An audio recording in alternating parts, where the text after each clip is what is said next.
Hi, this is Andrew Clark, the Logistics Optimizer. So I was really privileged to be able to appear on the Fulfilment Forum podcast with Evan Pusey and Elton Brown recently.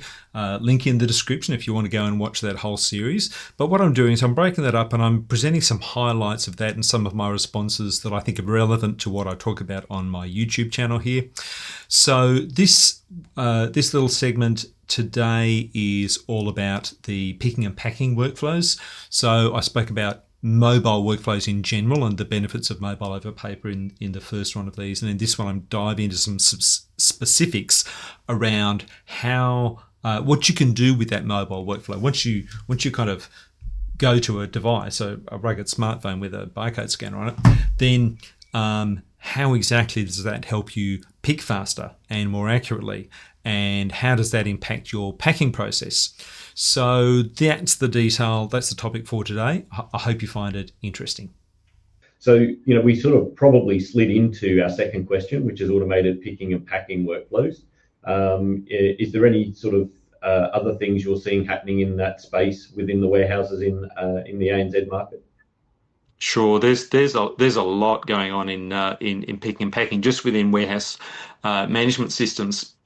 Let alone, but getting into the automated side of things where you've got robotics and storage and retrieval systems, and there's a lot going on. So let me touch on just a few of the things that are that you would expect to see. So if you had a warehouse management system and you've got a mobile workflow on that system, then you would expect to have a faster way of picking than if you're just picking on paper. It's quite hard to pick several orders at once. If you're picking on paper, because you're juggling bits of paper, you're trying to figure out where do I go next and what's the most efficient path, and you're doing all that from juggling bits of paper. You can do it, but there's a lot of thinking time involved. So what a mobile workflow that's doing, clever picking, what it's doing is taking all of that cognitive load off the picker, so that he can just go through and just go do the things that humans do best, which is selecting things from shelves, making sure they've got the right thing, making sure they've got the right count of those items, and then sorting them onto a pallet or a trolley or whatever it is. Obviously, this is going to look different depending upon the type of warehousing you are doing, whether you're picking pallets or cartons or layers like in a grocery or FMCG context, or you're doing an e-commerce fulfillment, which is where the multi-order picking things really come into their own, that allow you to pick multiple orders at once. And that really dramatically improves the efficiency because it's reducing the travel path, right? And all of the efficiencies that you want to get in a warehouse are from a reduction of movement and from reduction of admin activity. That's where the productivity comes from with a warehouse system. So when you pick multiple orders at once, then you obviously go through the warehouse in one pass and pick 20 orders, 30 orders, 50 orders, depending upon how much you can fit onto a picking trolley, versus maybe, one or two or three orders if you're trying to juggle it on paper. So that obviously has a huge impact on the productivity of your picking process. And so out of that, you'll get a pick and sort to order on a trolley, right? That's commonly referred to as multi-order picking or cluster picking. Or you can do a straight batch pick where you pick 10, 50, 20, 30, 40, 50 orders, but you don't distinguish it. You just put that into one batch or on a trolley. Yep. You can have multi-batch picking where you pick and sort to multiple batches on a trolley. And then you're going to take that to a packing bench where you've got to pack those orders.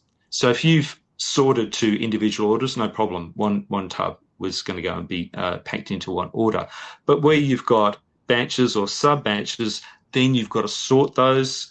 And typically that is sorted to a thing called a put wall. And all a put wall is a series of pigeonholes on a shelf or a rack, and they can be different sizes. They can be very large, or they can be just small on a bench. But essentially, you take the contents of a batch pick, and then this item is going to go into that order. This item is going to go into order number 5, and that's going into order number 10. So you quickly sort through into that put wall, and then over time you will get a series of orders that have been completely sorted, and typically you'll have either an indicator within the warehouse system, or if it's tied into like a light system, a green light will pop up on the order and will say, hey, this order is now ready for packing. The packers, typically on the other side of the put wall, they just grab their orders as they're completed, either indicated by a green light or perhaps a screen that is telling them which orders have been completed. Then they can then go and pack those orders. So, and then you can add automation into that as well. So the picking and packing are very much tied together, and it depends how far that automation goes and how much productivity boost you get out of that will come from. Depends upon the nature of your orders. Obviously, e-commerce, you've got a huge opportunity, but of course, with e-commerce, you need a highly productive picking system because your order value is low.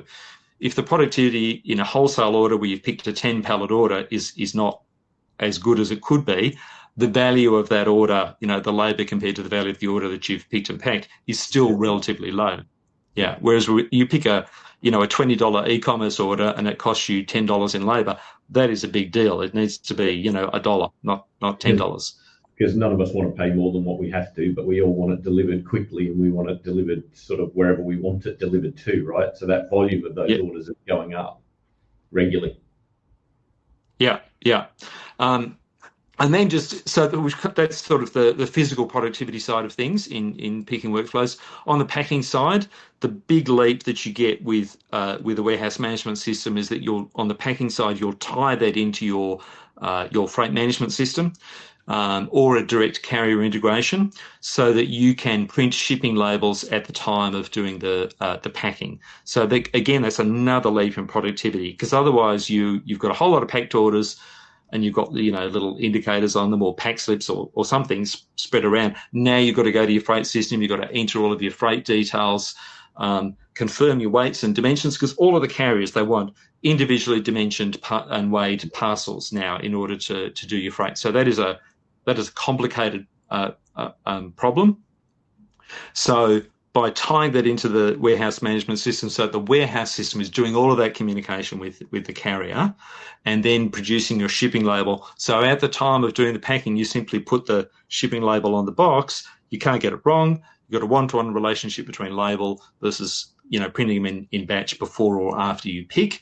And you risk getting the wrong shipping label on the wrong box, as well as all of that extra admin time taken to do that.